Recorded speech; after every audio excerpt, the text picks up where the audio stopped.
제가 좋아하는 음식 중에 그 제육볶음을 참 좋아하는데, 막 좋아하는 게 막 제육볶음만 보면 환장해서 미치고 막 이런 게 아니라, 언제 먹어도 그냥 뭐 맛 없게 해도 그냥 뭐 먹을 수 있는 음식.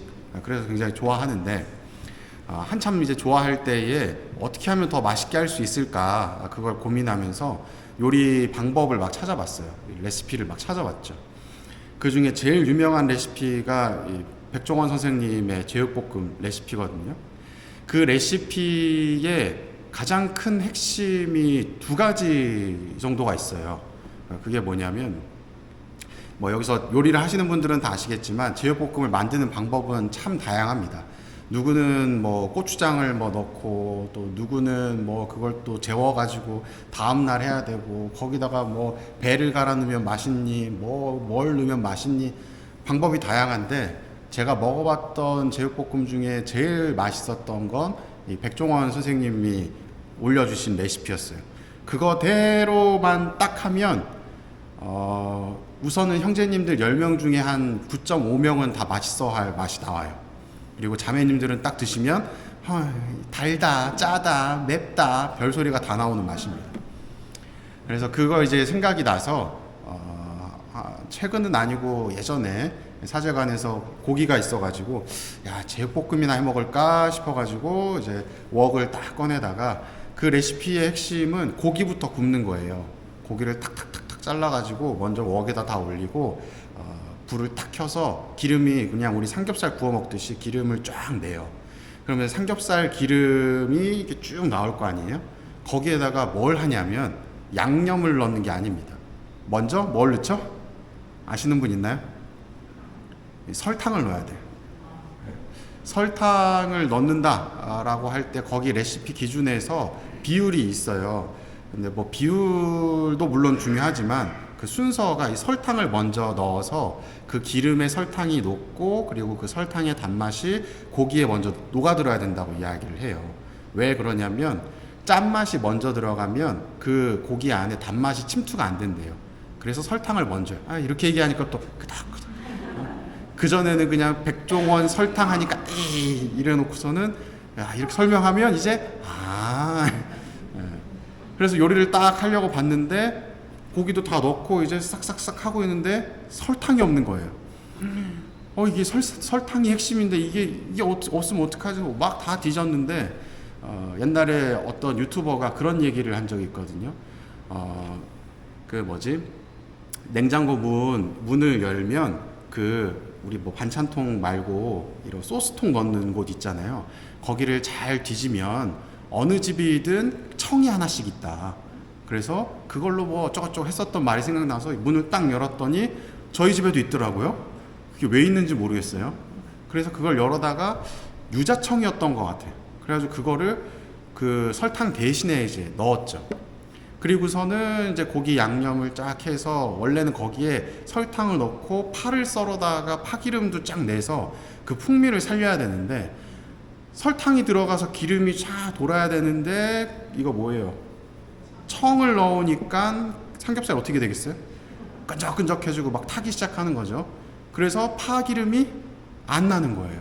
근데 뭐 어떻게 해요? 일단 단맛을 낼 수 있는 게 청밖에 없고, 그래서 뭐 이제 양념이랑 해서 착착착 해서 짠 한 다음에 흰 밥에다가 먹으려고 했는데, 먹으면서 이제 그 생각을 한 거죠. 역시 설탕이 답이다. 청을 넣었더니, 물론 유자청을 넣으니까 유자의 그 어떤 상큼한 향도 나지만, 그거 아시죠? 이렇게 물엿이나 올리고당 이런 거 넣고서 했을 때 그 끈적임, 참 별로였던 기억이 납니다.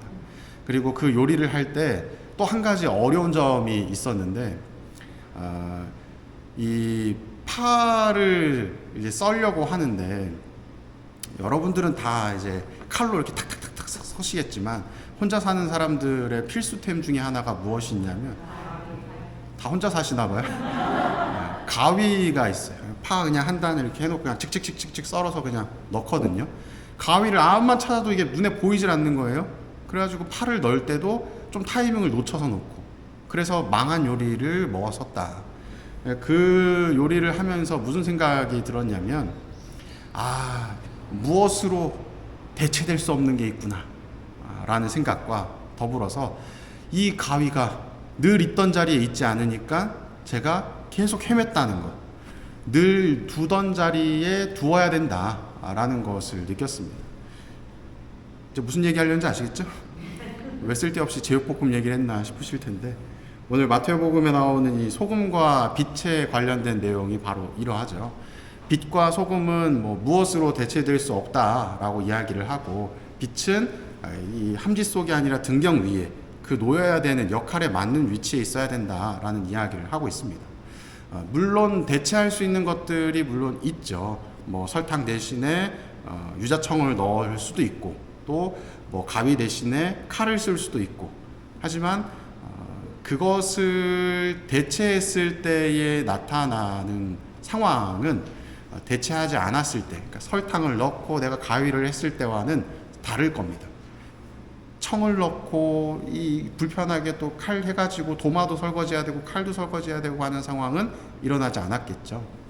그래서 드리고 싶은 이야기는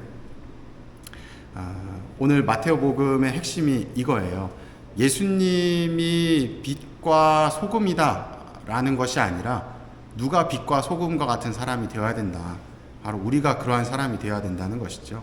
내가 누군가에게 대체될 수 없는 사람이 되어야 되고, 또 내가 누군가가 필요로 할 때 항상 그 자리에 머물 수 있는 사람이 되어야 된다라는 이야기를 해주고 있는 것이 아닌가 생각됩니다.